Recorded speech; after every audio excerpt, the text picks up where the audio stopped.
Hello everyone! So good day po sa inyong lahat mga sis. Kamusta po kayo? My name is Miss Jess at kung bagong bisita ka po dito sa ating channel, welcome po and welcome back everyone. At sa mga bagong subscribe po, thank you so much po. At ang pag-uusapan natin for today's video is all about Victoria's Secret. Ito yung cashmere ng Pure Seduction. So, meron pong available na ibang scent from cashmere collection. Ito yung mga Bare Vanilla and Love Spell at saka yung kanilang Velvet Petals. Okay, so for today's video, pag-uusapan natin si Pure Seduction kasi out of doon sa mga scents available from Cashmere Collection, ito talaga yung masasabi ko na medyo malapit sa puso ko. Okay, so bumili na rin ako nung regular size nila, which is this one. Ayan. Alam nyo, sa totoo lang, ang Victoria's Secret, never akong binigo pagdating sa packaging nila. And of course, babasahin natin dito at attach ko dito yung kanyang pinaka-scent notes. Okay, basahin ko na rin dito sa likod. Sabi nga nandito, whipped meringue, decadent berries, all wrapped up in Pure Seduction.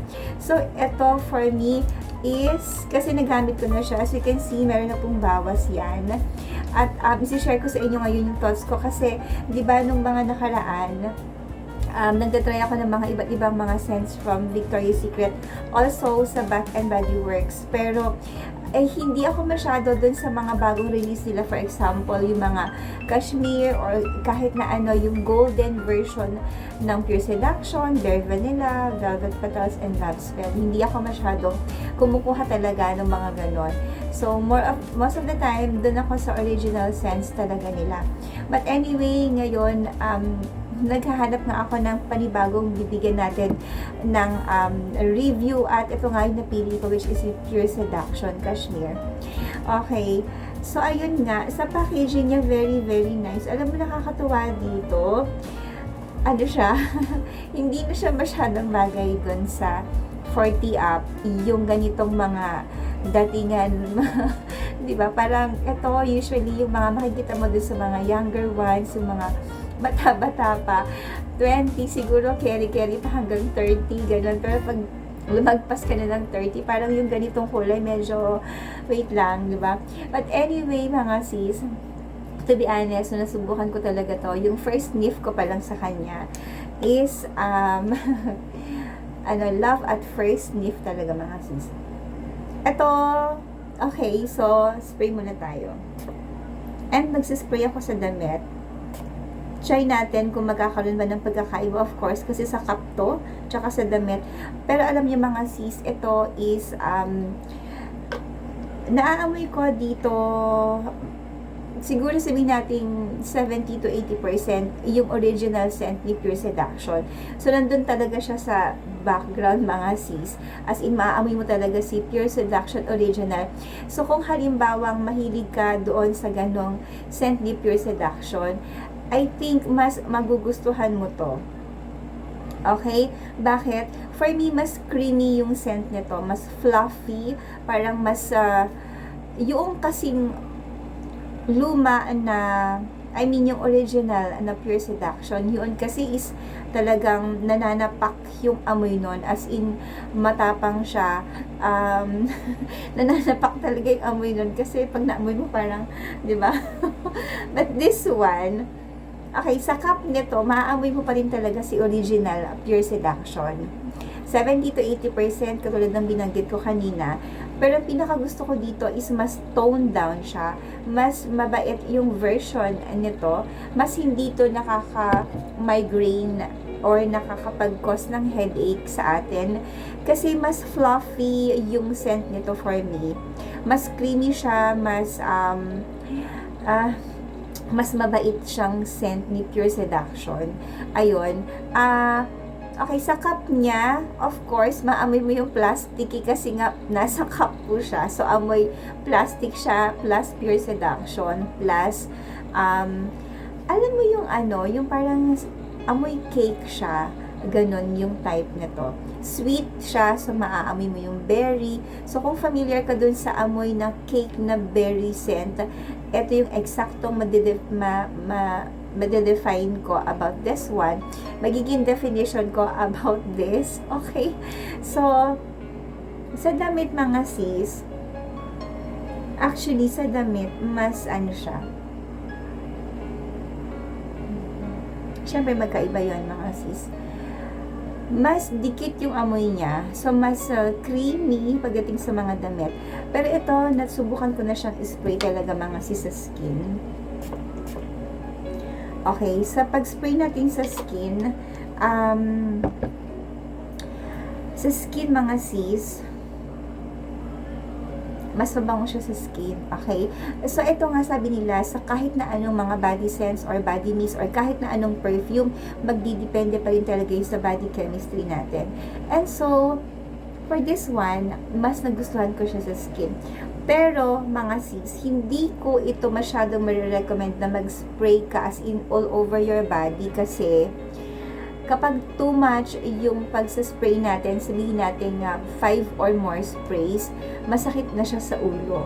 Kasi yung first spray pa lang talagang magsistay na yung amoy niya talaga, either sa damit mo or sa skin mo, ganun, magsistay na siya. So, no need to spray too much kasi pag masyado ng madaming spray mga sis, maaamoy mo na si original. So, parang ang dating is mas tumatapang siya sa skin or sa damit natin. Okay, so I think 2 to 3 sprays, okay siya. You know, mas mafe-feel mo yung parang, mabango talaga siya, ganun. Mas gentle yung scent niya. Ito, recommended ko tong gamitin ng mga age, katulad na na-mention ko kanina, kapag sinabi mong pure seduction, nandun sa mga 20 hanggang siguro 40. Kasi 40 ako, pero gusto ko pa rin naman siya.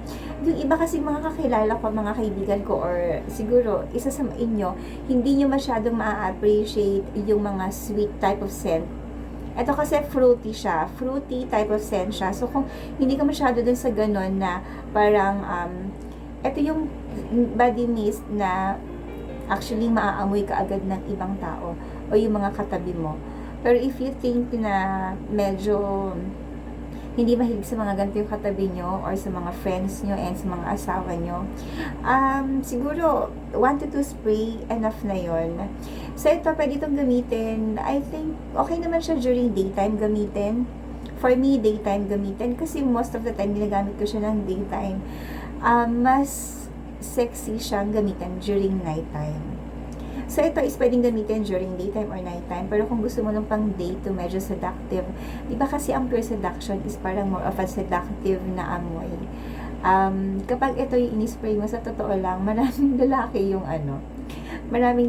yung, well, kung kaibigan mo, magtatanong siguro sa'yo, or kung ibang tao, tatanungin ka talaga kung ano yung scent mo. Kasi most of the time, ganun yung mga encounters natin. Kapag nasa labas tayo at yung scent is katulad nito, yung mga pure seduction, yung mga medyo seductive scent,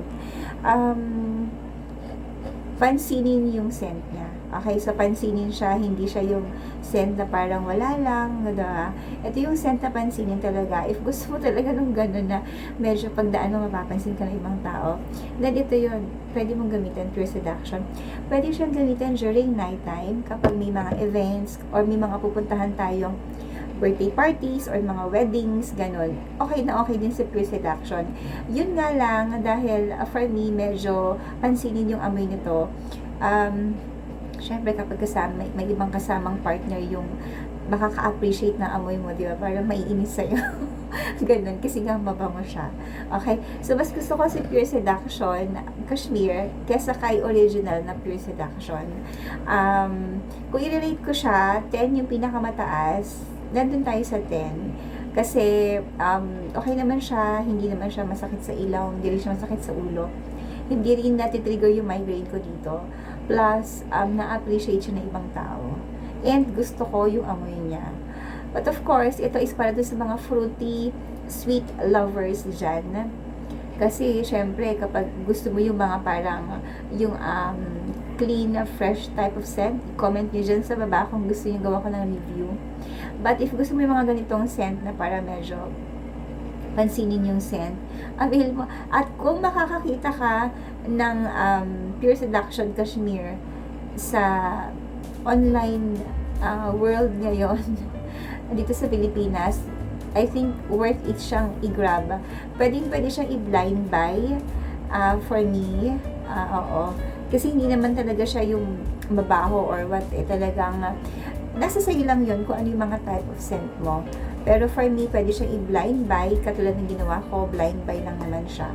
So, ayun na nga. At, ano ba, marirecommend ko talaga siya sa inyo. 100% mga sis. So, kung may mabibilhan kayo, mga ganitong scent, excuse me, pwede nyo nang i-grab yun. Or kung gusto nyo naman, pwede nyo subukan yung mga decants na available. Makakakita ka naman sa mga Facebook page, no? Try nyo yung mga decant and check nyo na lang yung scent notes niya kung ito yung mga type yung mga scents and saka kayo bumili or mag-avail ng regular size. This is less than 1,000 pesos. But of course, yung mga Victoria's Secret sa mga mall, basta sa mga mall, mahal na talaga siya.